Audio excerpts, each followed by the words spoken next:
Hello வணக்கம், welcome to Hema ideas channel. இன்றைக்கி யூஸ்ஃபுல்லான ஒரு கிச்சன் டிப்ஸ் ஒன்று என்னென்னு பார்க்கலாம். நம்ம பாத்திரம் கழுகிறதுக்கு இதை மாதிரி கம்பி ஸ்க்ரப்பர் வச்சுருப்போம். இதை நம்ம ஒரு சின்ன தண்ணி பாட்டிலை கட் பண்ணி அந்த மூடியில் இது மாதிரி ஒரு ஓட்டை போட்டு ஒரு கயிறு போட்டு கட்டி வச்சுக்கிட்டா நமக்கு பயன்படுத்துறதுக்கு ஈஸியாக இருக்கும். இது மாதிரி நம்ம யூஸ் பண்ணும்போது நம்ம கையில் குத்துன்ற பயம் இருக்காது. அது மட்டும் இல்லாமல் ஈஸியாக நம்ம இதை மெயின்டைன் பண்ணிக்கலாம். பாத்திரமும் ஈஸியாக பளபளன்னு ஆகிடும் அந்த ஸ்க்ரப்பர் நம்ம பயன்படுத்தும் போது. இந்த மாதிரி நீங்கள் பயன்படுத்தி பாருங்கள். வானல் எதுவாக இருந்தாலும் அடி பிடிச்ச பாத்திரமாக இருந்தாலும் பிடிச்சி நம்ம அதை தேய்ச்சி விளக்குறதுக்கு நமக்கு ரொம்ப ஈஸியாக இருக்கும். பயன்படுத்துறதுக்கும் ரொம்ப யூஸ்ஃபுல்லாக இருக்கும். பளபளன்னு ஆகிடுச்சு பாருங்கள்.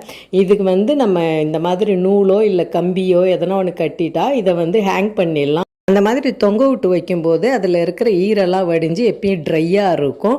நமக்கு துரு பிடிக்காமல் ரொம்ப நாளைக்கு வரும். அதே மாதிரி ஹைஜீனிக்காகவும் இருக்கும். ட்ரை பண்ணி பாருங்கள். நன்றி, வணக்கம்.